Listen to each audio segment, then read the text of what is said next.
Good morning student.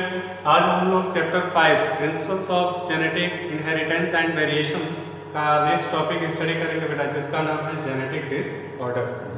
आप देख रहे होंगे स्क्रीन पे, आपको दिखाई दे रहा होगा जेनेटिक डिसऑर्डर। बेटा जेनेटिक आप लोग पढ़े होंगे ह्यूमन बीइंग्स में जेनेटिक मटेरियल होता है डीएनए, डीऑक्सीराइबोस न्यूक्लिक एसिड। कहाँ पे प्रेजेंट होता है बेटा? तो डीएनए जो होता है जेनेटिक मटेरियल, ये प्रेजेंट होता है इनसाइड द न्यूक्लियस। न्यूक्लियस के अंदर प्रेजेंट होता है बेटा, और इसके अंदर हमारी बॉडी की यानी बॉडी सेल की जितनी भी जेनेटिक इंफॉर्मेशन होती है वो स्टोर होती है। इन्हीं सब के कारण जो जेनेटिक ट्रैट्स होते हैं वो ट्रांसफर होते हैं parents to offspring. Okay, but अगर उसके अंदर डिसऑर्डर हो जाए, लेकिन जेनेटिक डिसऑर्डर होता है कैसे बेटा? In which factor is responsible for genetic disorder? तो उसके लिए मैंने आपको एक टॉपिक पढ़ाया था बेटा, म्यूटेशन। ओके, म्यूटेशन में मैंने आपको ऑलरेडी बताया था कि म्यूटेशन दैट मीन्स होता है कि sudden change the number of chromosomes, या अल्टरेशन है ना। अल्टरेशन अगर हो जाए नंबर ऑफ क्रोमोसोम्स में बेटा, तो वो सीधे उस ऑर्गेनिजम्स के फिजिकल कैरेक्टर्स पे एक्सपोज होता है। दैट मीन्स हम उसको डिसऑर्डर कह सकते हैं। आप लोग पढ़े होंगे जेनेटिक डिसऑर्डर भी कई तरह के होते हैं। उसमें म्यूटेशन में मैंने आपको बताया था कि म्यूटेशन के भी अलग डिफरेंट टाइप्स होते हैं, वो ऑलरेडी हम लोग एक्सेप्ट टॉपिक में उसको स्टडी कर चुके हैं।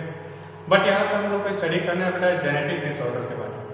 तो जेनेटिक डिसऑर्डर क्रिएट कैसे होगा? डिसऑर्डर के लिए रिस्पॉन्सिबल हो सकता है बेटा harmful ultraviolet radiation responsible हो सकते हैं, केमिकल सब्सटेंस रिस्पॉन्सिबल हो सकते हैं, या climates environment is responsible for genetic disorder. जैसे आप लोग पढ़े हुए बेटा एग्जाम्पल में कि जब सेकेंड वर्ल्ड वॉर हुआ था तो उस टाइम अमेरिका ने जापान की दो जगह नागासाकी एंड हिरोशिमा 3 दिन के अंदर बेटा, एक 6 अगस्त और 6 अगस्त 1947 और दूसरा था स्टूडेंट 9 अगस्त 1947 में दो जगह पे एटम बम अटैक किया था। और आपको पता है कि एटम बम के अंदर बेटा हार्मफुल रेडिएशंस होती हैं, गामा रेज होती हैं। गामा रेडिएशंस की जो पेनिट्रेशन पावर होती है बहुत ज़्यादा होती है। वो हमारे सेल्स के अंदर जो एम्ब्रियो डेवलपमेंट होता है, वहाँ पे जो लेडी प्रेग्नेंट होती है, जो उनका एम्ब्रियोनिक डेवलपमेंट होता है, वो उस एम्ब्रियोनिक डेवलपमेंट वाले जो सेल्स होते हैं बेटा, उस सेल्स के अंदर वो म्यूटेशन क्रिएट कर देता है, जिससे वहाँ आज भी लोग हैंडीकैप बर्न होते हैं। ठीक है, तो आइए हम लोग देखते हैं जेनेटिक डिसऑर्डर के टाइप्स कितने होते हैं। How many types of genetic disorder? देखिए बेटा, जेनेटिक डिसऑर्डर के टाइप्स क्या होते हैं हम लोग बताएंगे कि genetic disorder due to the change in gene और क्रोमोसोम्स। अगर सडन नंबर हमारे जीन्स में या क्रोमोसोम्स में अगर चेंजिंग हो जाए, तो चेंजिंग के लिए मैंने बेटा बताया था कि चेंजिंग के लिए कुछ फैक्टर्स रिस्पॉन्सिबल होते हैं जो हमारे जीन और क्रोमोसोम्स में अल्ट्रेशन करते हैं, जिसके कारण इस तरह के डिसऑर्डर क्रिएट होते हैं। How many type of genetic disorder? तो बेटा मैंने कल आपको बताया था जूम क्लास में कि जो जेनेटिक डिसऑर्डर होते हैं 2 टाइप्स होते हैं। फर्स्ट होता है मेंडेलियन एंड सेकंड होता है बेटा chromosomal disorder. Okay, but Mendelian disorder क्या होता है बेटा? तो मेंडल ने क्या दिया था? इनहेरिटेंस लॉ दिया था। तो दैट मीन्स ऐसे डिसऑर्डर जो पेरेंट्स टू ऑफस्प्रिंग क्या हो, ट्रांसफर हो, तो उसको हम लोग क्या कहेंगे? Mendelian disorder. तो देखिए बेटा, मेंडेलियन डिसऑर्डर के भी टाइप्स होते हैं। सपोज दैट हीमोफीलिया है, sickle cell anemia, colour blindness, phenylketonuria, thalassemia, cystic fibrosis. This is the types of the Mendelian disorder. Now discuss about to here chromosomal disorder बेटा, Down syndrome, Klinefelter syndrome, Turner syndrome, ये types होते हैं किसके? Mendelian disorder के। अब बेटा हम लोग एक एक के बारे में हम लोग को इसमें स्टडी करना है। ठीक है, कैसे करेंगे बेटा हम लोग? तो आइए हम लोग देखते हैं कैसे प्रॉपर स्टडी करते हैं हम लोग। आइए देखिए बेटा, यहाँ पे दिया है मेंडेलियन डिसऑर्डर के बारे में, आप लोग स्क्रीन पे दिखाई दे रहा होगा। मेंडेलियन डिसऑर्डर क्या क्या है बेटा? ये डिसऑर्डर किसके कारण होते हैं? तो मैंने आपको बताया था कि Mendelian disorder the reason behind to alteration और mutation in the single gene. अगर अल्टरेशन या म्यूटेशन हो जाए बेटा, सपोज दैट ये जो जीन होते हैं आप लोग पढ़े होंगे, जो जीन होते हैं वो स्मॉलेस्ट पार्ट होते हैं किसके?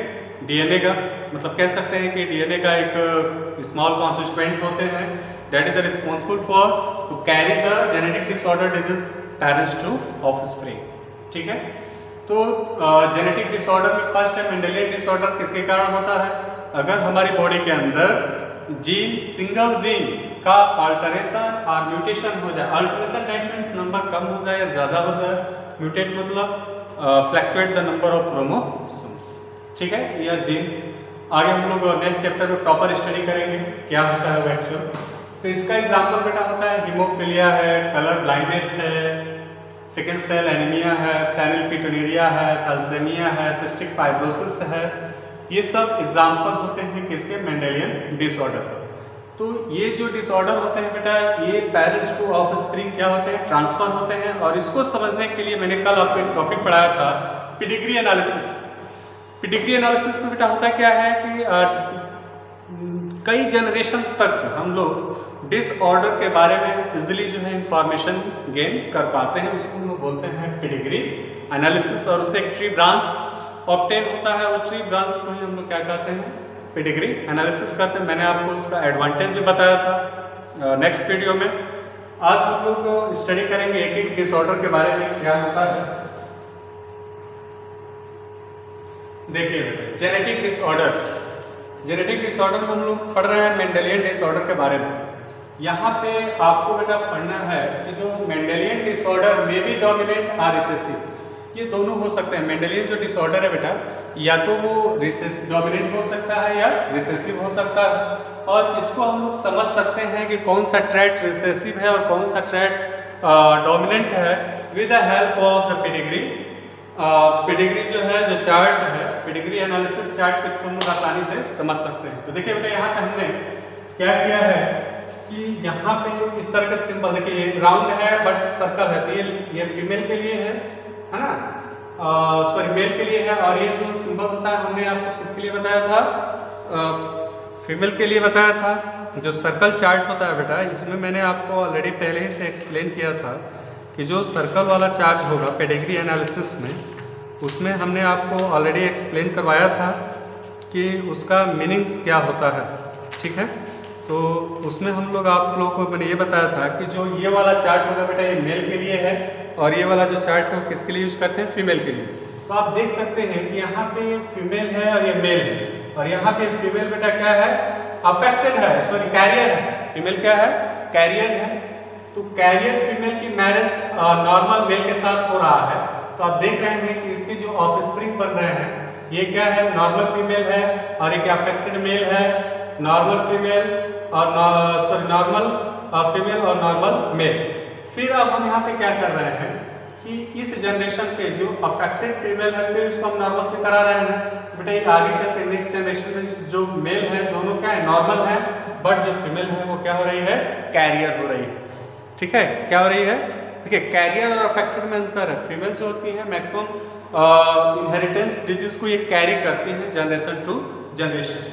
ठीक, यहाँ पे भी आप देख सकते हैं कि pedigree analysis of autosomal recessive trait जैसे सिकल सेल एनीमिया है। सिकल सेल एनीमिया होता क्या है? ठीक है बेटा, जो आरबीसी का जो स्ट्रक्चर होता है, जो रेड ब्लड कार्बोसल्स होते हैं, उनका स्ट्रक्चर जो ओवल शेप्ड स्ट्रक्चर होता है। बट यहाँ पे जब ये इस तरह के डिजीज से वो अफेक्टेड होते हैं, तो सिकल्स मतलब होता है हसुआ। हसुआ आप देखे होंगे जो ग्रास काटने के लिए यूज होता है, उस टाइप का शेप हो जाता है, इलॉन्गेटेड हो जाता है, जिसके कारण उसका जो एरिया होता है बेटा वो कम हो जाता है। कम होने के कारण ऑक्सीजन को बाइंड करने की जो कैपेबिलिटी होती है उनके अंदर कम हो जाती है, जिसके कारण वो लोग ज़्यादा वर्कआउट नहीं कर पाते हैं, है ना। रेस्पिरेटरी रेट उनकी इंक्रीज हो जाती है, तरह तरह के उनके अंदर हरासमेंट क्रिएट होता है, और भी बहुत सारे सिम्टम्स क्रिएट होते हैं। यहाँ पे देखेंगे कि नॉर्मल मेल मैरिड हो रहा है नॉर्मल फीमेल के साथ। तो यहाँ पे देखने को ये मिल रहा है कि यहाँ पे एक मेल जो है अफेक्टेड हो रहा है, और यहाँ पे एक फीमेल जो है कैरियर हो रही है। तो ये जो है कैरेक्टर जो आपको बीच में जो दिखाई दे रहे हैं, वो दिखाई दे रहे हैं किसके कारण? म्यूटेशन के कारण। ठीक है, आएंगे और आगे के टॉपिक हम लोग स्टडी करेंगे। देखिए, नेक्स्ट है मेंडेलियन डिसऑर्डर में सबसे फर्स्ट डिजीज, वो है बेटा आपका हीमोफीलिया, या इसको रॉयल डिजीज कहते हैं। रॉयल डिजीज क्यों कहते हैं?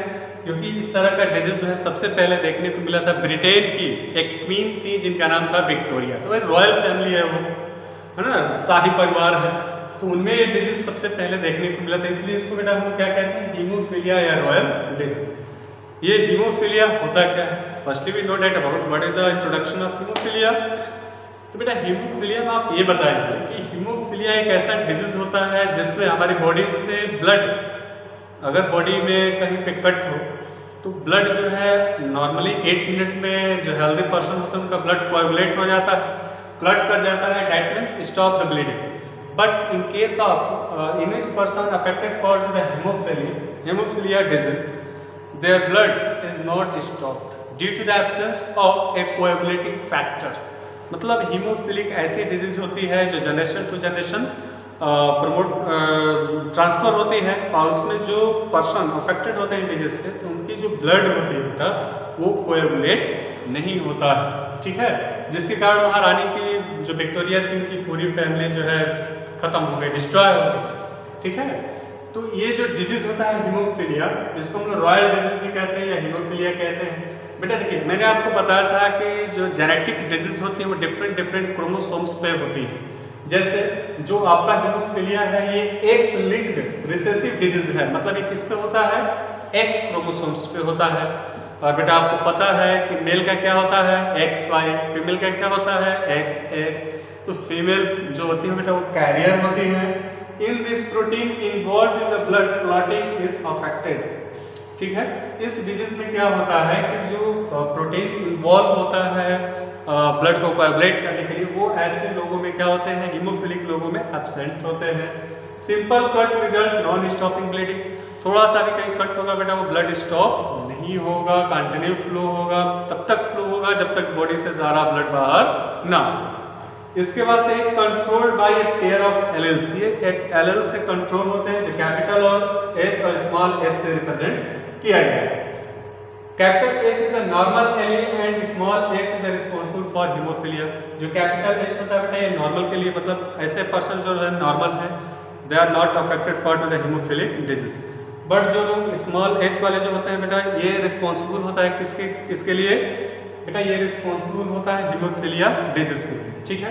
जैसे नॉर्मल फीमेल है तो उसका लिए जीनोटाइप क्या होगा, XHXH होगा, तो बेटा वो फीमेल क्या होगी, नॉर्मल होगी।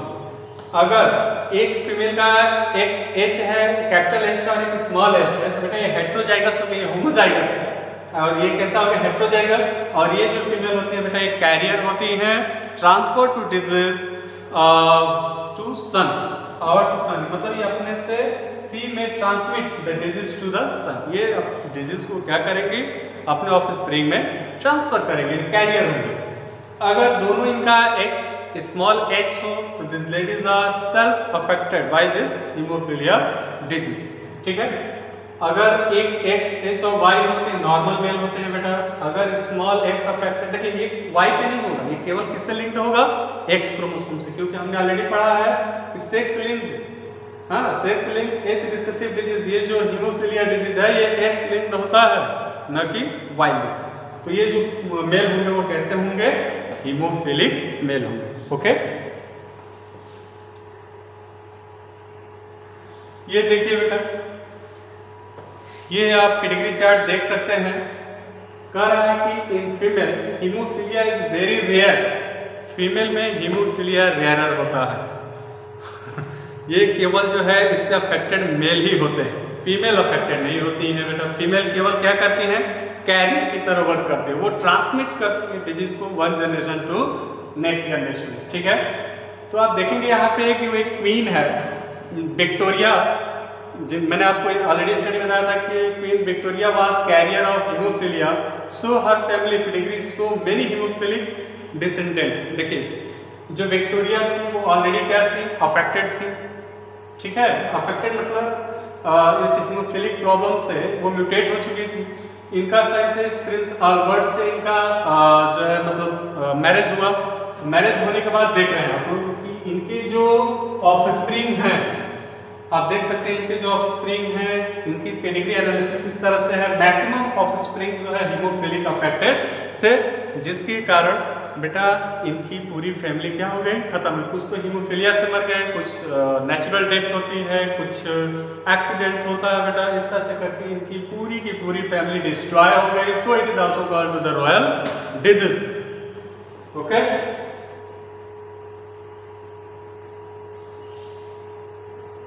अब आइए बेटा डिस्कस करते हैं colour blindness. This is the Mendelian disorder. I hope that all you already know that about this disease. ये भी एक मेंडेलियन डिसऑर्डर है जिसको हम लोग बोलते हैं कलर ब्लाइंडनेस।